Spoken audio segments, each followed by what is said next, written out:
Assalamualaikum warahmatullahi wabarakatuh.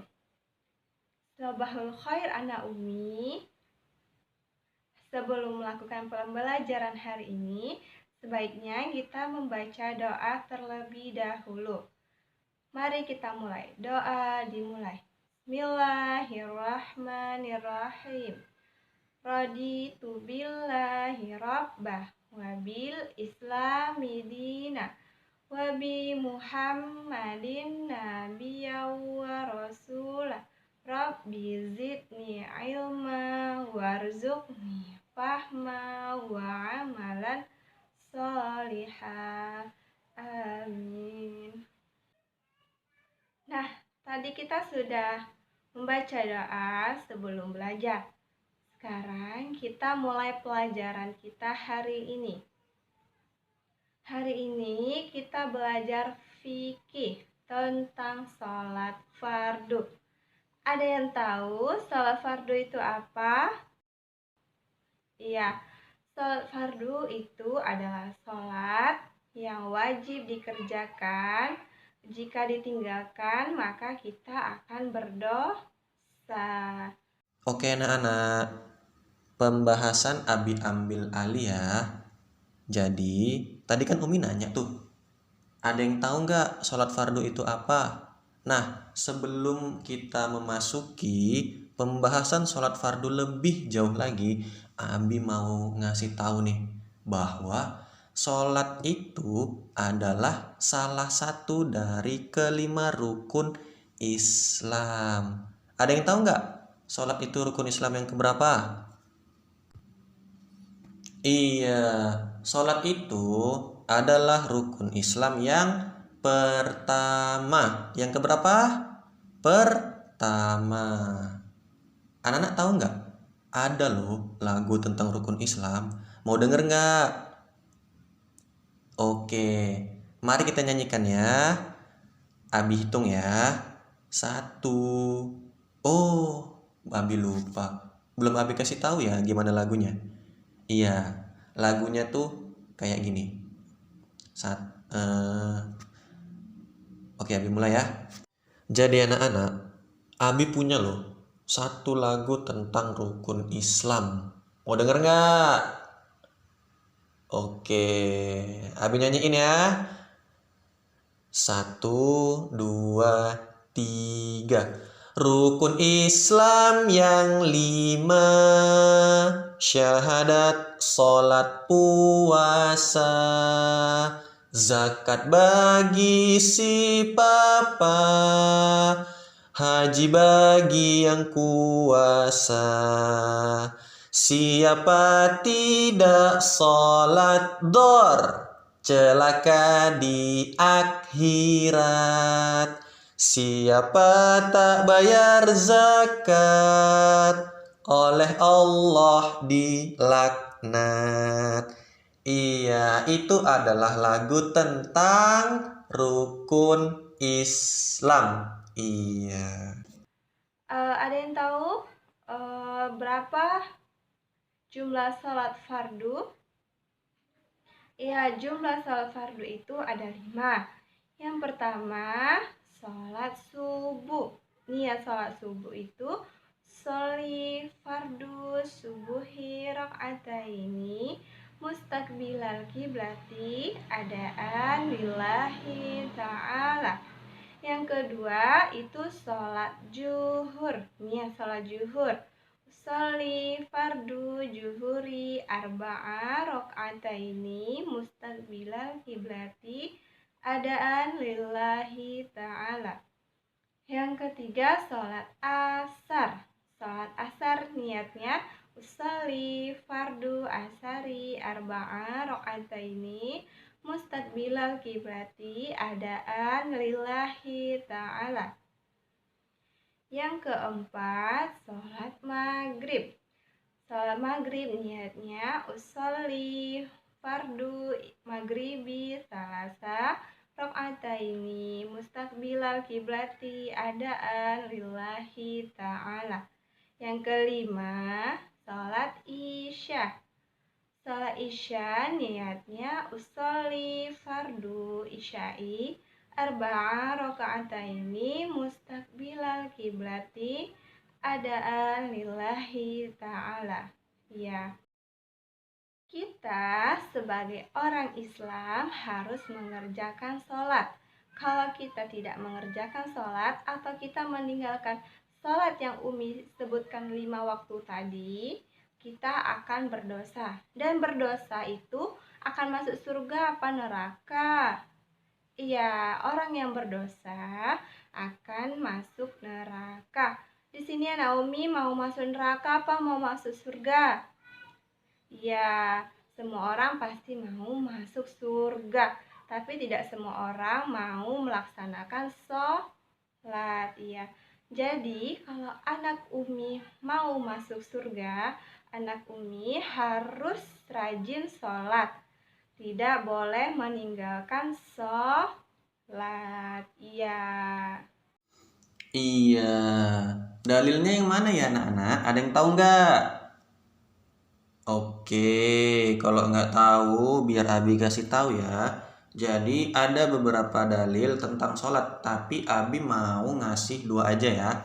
Yang pertama ada di surah Al-Isra ayat 78 yang berbunyi A'udzu billahi minasy syaithanir rajim. Bismillahirrahmanirrahim. Aqimis salata waliduluki syamsi ila ghasakil laili wa qur'anal fajr. Inna qur'anal fajri kana mashhuda.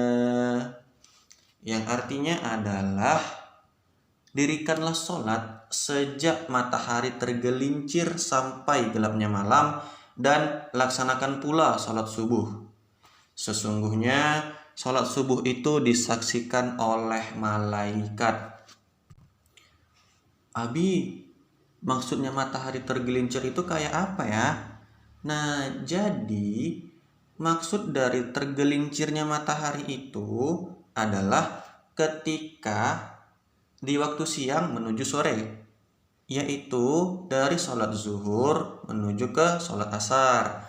Sedangkan gelapnya malam itu menunjukkan waktu sholat maghrib menuju sholat isya. Kemudian dijelaskan juga di situ laksanakan pula sholat subuh. Sesungguhnya sholat subuh itu disaksikan oleh malaikat. Ya, sholat subuh itu adalah sholat ketika di waktu fajar di subuh hari. Itu dijelaskan dalam hadis riwayat Ahmad bahwa sholat subuh disaksikan oleh para malaikat yang bertugas pada malam dan siang. Kemudian ada juga di dalam surah An-Nisa ayat 103 yang berbunyi A'udzu billahi minasyaitonir rajim. Bismillahirrahmanirrahim. فَإِذَا قَضَيْتُمُ الصَّلَاةَ فَاذْكُرُوا اللَّهَ قِيَامًا وَقُعُودًا وَعَلَى جُنُوبِكُمْ فَإِذَا طَمَأْنَنْتُمْ فَأَقِيمُوا الصَّلَاةَ إِنَّ الصَّلَاةَ كَانَتْ عَلَى الْمُؤْمِنِينَ كِتَابًا مَوْقُوتًا. Shadaqallahul adzim. Yang artinya, apabila kamu telah menyelesaikan sholat, berzikirlah kepada Allah Subhanahu wa Ta'ala dengan mengingat dan menyebut namanya, baik ketika kamu berdiri, duduk, maupun berbaring. Apabila kamu telah merasa aman, laksanakanlah sholat itu dengan sempurna. Sesungguhnya sholat itu merupakan kewajiban yang waktunya telah ditentukan atas orang-orang mukmin. Jadi dari dalil-dalil tersebut sudah dapat kita simpulkan ya anak-anak bahwasannya sholat itu memang ibadah yang wajib kita kerjakan. Kalau nggak dikerjakan ya berdosa. Berdosa kepada siapa kita? Kepada Allah Subhanahu wa Ta'ala. Karena sholat itu adalah perintah yang Allah kirimkan kepada kita dan wajib kita taati dan ikuti. Baiklah, saya kembalikan pada Umi. Silakan Umi. Anak yang sudah berumur 7 tahun itu harus melaksanakan sholat. Jika dia tidak melaksanakan sholat, dia sebaiknya dipukul karena dia sudah besar dan sudah mampu melaksanakan atau mengerjakan sholat. Jadi kalau dia tidak sholat, sebaiknya itu dipukul. Mana dalilnya Abi? Iya, dalilnya itu ada di hadis riwayat Abu Daud dari Amr bin Syu'aib, dari bapaknya, dari kakeknya, bahwa Rasulullah Shallallahu Alaihi Wasallam bersabda, perintahkanlah anak-anakmu untuk sholat di waktu mereka berusia 7 tahun, dan pukullah mereka manakala mengabaikannya ketika mereka berumur 10 tahun, serta pisahkan mereka di dalam tempat tidur mereka sejak itu. Hadis riwayat Abu Daud. Jadi anak Umi sudah tahu kan kewajiban sholat itu seperti apa? Jadi jangan sampai anak Umi itu dipukul dulu baru sholat, ya kan?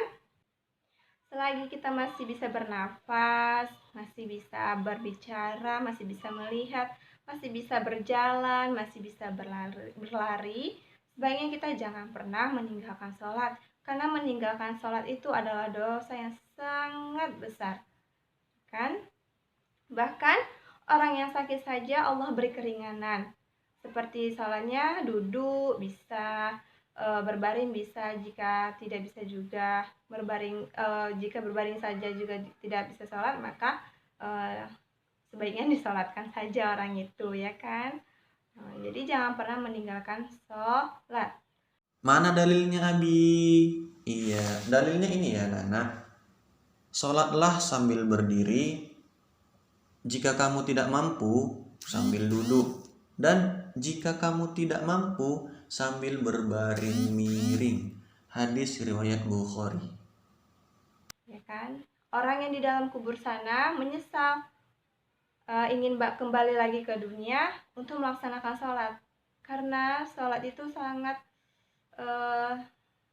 adalah amalan yang pertama kali dihisab oleh Allah Subhanahu wa taala. Jadi, anak Umi harus rajin sholat.